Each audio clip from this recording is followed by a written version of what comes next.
रमेश यांनी पत्नीच्या उपचारासाठी तब्बल 32 लाख रुपये खर्च केले। सुदैवाने त्यांची पत्नी गंभीर आजारातून पूर्णपणे बरी झाली। मात्र आरोग्य विमा कंपनीने त्यांचा क्लेम फेटाळला। अनेक तक्रारी करूनही काहीही निष्पन्न झालं नाही, म्हणून रमेश यांनी ग्राहक न्यायालयात खटला दाखल केला। त्यांनी तक्रार दाखल करून 2 वर्ष झालेत, मात्र निर्णय अजूनही प्रलंबित आहे।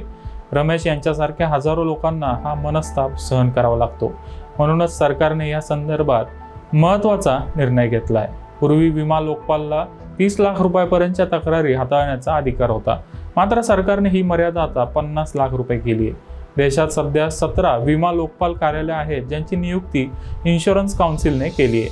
मात्र सरकारला ही मर्यादा वाढवण्याची गरज का वाटली ते आधी समजून घेऊया।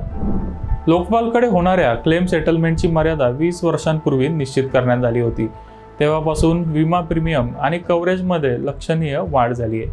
त्यामुळे दावे दाखल होण्याचं प्रमाणही बऱ्यापैकी वाढलंय। लोकपालकडे दाद मागायचे असेल तर केवळ 30 लाख रुपयांची मर्यादा होती। या रकमेपेक्षा जास्त क्लेम असेल तर ग्राहक न्यायालयात दाद मागावी लागत होती। मात्र ग्राहक न्यायालयात जाऊन दाद मागणं हे ग्राहक आणि इन्शुरन्स कंपन्या या दोघांसाठीही खर्चिक आहे। सगळ्यात महत्त्वाचा मुद्दा म्हणजे तक्रारीचं निवारण होण्यासाठी ग्राहक न्यायालयात अनेक वर्ष वाट पाहावी लागते। त्यामुळे विमा कंपन्या आणि ग्राहक अनेक दिवसांपासून ही मर्यादा वाढवण्याची मागणी करत होते, अशी माहिती इन्शुरन्स सोल्युशन्सचे को-फाउंडर शैलेश कुमार यांनी दिली आहे। सामान्य लोकांच्या बहुतांश तक्रारी 50 लाख रुपयांपेक्षा कमी रकमेच्या असतात। नियमांमध्ये झालेल्या बदलांमुळे विमा क्लेमशी संबंधित तक्रारींचं निराकरण जलद होईल। विमा लोकपालकडे तक्रारींची सुनावणी ऑनलाईन केली जाते। सगळ्यात महत्त्वाचं म्हणजे कायद्यानुसार लोकपालला 90 दिवसांच्या आत कोणत्याही तक्रारीचं निराकरण करावं लागतं। विमा कंपन्यांनी 30 दिवसांच्या आत लोकपालच्या निर्णयाचं पालन करणं आवश्यक आहे।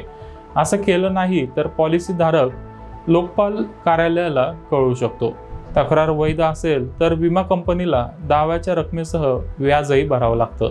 जर ग्राहक लोकपालच्या निर्णयावर समाधानी नसेल तर तो ग्राहक मंचाकडे जाऊ शकतो, पण विमा कंपन्या लोकपालच्या निर्णयाला न्यायालयात आव्हान देऊ शकत नाहीत। विमा कंपन्यांना लोकपालच्या निर्णयाची अंमलबजावणी ही करावीच लागते। म्हणूनच ही मर्यादा 50 लाख रुपये केल्यानंतर पॉलिसी होल्डरला लोकपालकडे दाद मागता येईल। त्यांना कमी खर्चात आणि कमी वेळेत न्याय मिळेल। लोकपालकडे तक्रार कशी करता येईल ते आता जाणून घेऊया। पॉलिसीधारक थेट विमा लोकपालकडे तक्रार करू शकत नाही। सगळ्यात आधी ग्राहकाला विमा कंपनीकडे लेखी तक्रार दाखल करणं आवश्यक आहे। 15 दिवसात प्रतिसाद मिळाला नाही तर पुन्हा एकदा लेखी तक्रार द्यावी लागेल। पुढच्या 15 दिवसात तक्रारीचं निराकरण नाही झालं तर ग्राहक विमा लोकपाल कार्यालयात तक्रार दाखल करू शकतो। ही तक्रार ऑनलाईन आणि ऑफलाईन अशा दोन्ही प्रकारे करता येईल।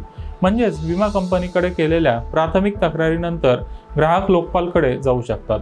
विमा कंपनीने दावा नाकारल्यानंतर 1 वर्षाच्या आत विमा लोकपालकडे तक्रार दाखल करणं आवश्यक आहे। जर विमा कंपनीने वैध दावा नाकारला असेल तर पॉलिसीधारक किंवा नॉमिनी विमा लोकपालकडे स्वाक्षरी केलेली लेखी तक्रार सादर करू शकतात। लोकपालच्या www.cioins.co.in या वेबसाईटवर ही तक्रार ऑनलाईन दाखल करता येईल। तक्रारीसोबत तुम्हाला विमा पॉलिसीच्या कॉपी, नकारपत्र आणि आधार किंवा इलेक्शन कार्ड यासारखा ओळखीचा पुरावा जोडावा लागेल। तक्रार प्राप्त झाल्यानंतर विमा लोकपाल तुम्हाला सुनावणीची तारीख देईल। तुम्ही ऑनलाईन किंवा वैयक्तिकरित्या उपस्थित राहून या सुनावणीत सहभागी होऊ शकता। नियमातील बदलांमुळे रमेश सारख्या अनेक लोकांना यापुढे तक्रार दाखल करण्यासाठी कोर्टात जावं लागणार नाही। जर विमा कंपनीने तुमचा दावा नाकारला तर शांत बसू नका, कंपनीकडे तक्रार दाखल करा। जर विमा कंपनी तुमची तक्रार गांभीर्याने घेत नसेल तर मग लोकपालकडे तक्रार करा।